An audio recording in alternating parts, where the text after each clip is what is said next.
தமிழ் பேசும் மக்கள் மத்தியில் புத்த பெருமானின் கருணை, அகிம்சை, சமாதானம் ஆகிய புனித போதனைகளை தமது பேச்சிலும் நடத்தையிலும் வாழ்ந்து காட்டும் பௌத்த பிக்குகளை விட அவற்றை மீறி இனவாதமும் மதவாதமும் விதைக்கும் சில பிக்குகளின் குரல்களே அதிகமாக மக்கள் மயப்பட்டிருப்பது அமைதியையும் சமாதானத்தையும் நேசிக்கும், நாட்டை கட்டியெழுப்ப விரும்பும் அனைவருக்கும் ஒரு துரதிர்ஷ்டவசமான சவாலாகவே உள்ளது. உண்மையான புத்த மார்க்கத்தின் அமைதியான ஒளியை அரசியல் லாபத்திற்காக சிலர் மூடி மறைக்க முயல்கிறார்கள். ஆனால் அந்த பிழையான பிம்பத்தை உடைத்தெறிய சிலர் பேசுவதால் அல்ல, செயலில் முன் வந்திருக்கிறார்கள். கடினமான பேரிடர் நிவாரண பணிகளில் தமது உடலும் உள்ளமும் அர்ப்பணித்து செயல்பட்டதன் வாயிலாக புத்தன் இன்னும் உயிருடன் இருக்கிறார் என்பதை அவர்கள் நிரூபித்திருக்கிறார்கள். மதம் என்பது பிரிவை விதைப்பதற்கான ஆயுதமல்ல,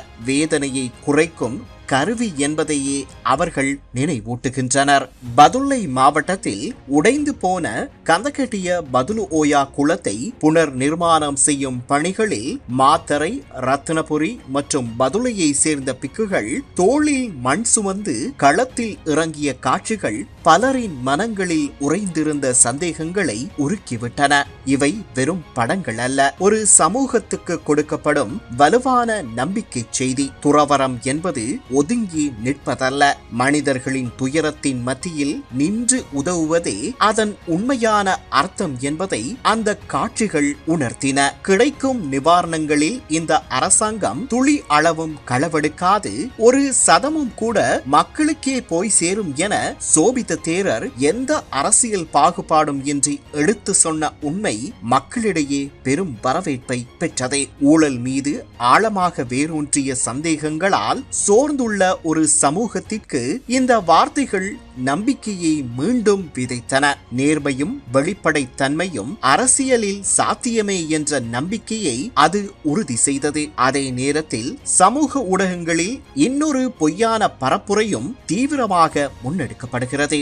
ஜனாதிபதி தோழர் அனுர்குமார திசாநாயக்க வழமையான பௌத்த மரபுகளுக்கு ஏற்ப பௌத்த பிக்குகளுக்கு மரியாதை செலுத்தும் சில புகைப்படங்களை மட்டும் அடையாளம் காட்டி அவரை சிங்கள பௌத்த மேலாதிக்கத்தை ஏற்றுக்கொள்பவர் என சித்தரிக்கும் கடும் போக்குவாத கருத்துரைகள் பரவுகின்றன. இது அவரது அரசியல் பயணத்தையும் தேசிய மக்கள் சக்தி இயக்கத்தின் அடிப்படை கொள்கையையும் அறியாதவர்களின் குறுகிய பார்வையிலிருந்து பிறந்த தவறான வாதமே. ஜனாதிபதியும் தேசிய மக்கள் சக்தி இயக்கமும் எல்லா மதங்களுக்கும் எல்லா இனங்களுக்கும் சம மரியாதை வழங்கும் கொள்கையில் உறுதியாக நிற்கின்றனர். ஒரு தருணத்தை மட்டும் பெரிதாக்கி ஏனைய மத தலைவர்களுக்கு வழங்கப்படும் மரியாதையையும் ஒத்துழைப்பையும் இருட்டடிப்பு செய்யும் இழிவான அரசியல் 76 ஆண்டுகளாக இந்த நாட்டை சுமந்த சாபத்தை நீக்க முனைந்துள்ள முற்போக்கான இளைஞர்கள் மத்தியில் இனி எடுபடாது. உண்மை வார்த்தைகளில் அல்ல, செயலில் தெரியும். அந்த உண்மை இன்று மண் சுமக்கும் பிக்குகளின் கைகளில் தெளிவாக எழுதப்பட்டுள்ளது. இன்றைய நிழலின் உண்மை முகத்தை கௌதம புத்தரின் போதனையோடு நிறைவு செய்கிறோம். பிறரின் நலனுக்காக செயல்படுவதே உன்னதமான வாழ்க்கை. தன்னை மட்டும் காக்கும் வாழ்க்கை உயர்ந்ததல்ல.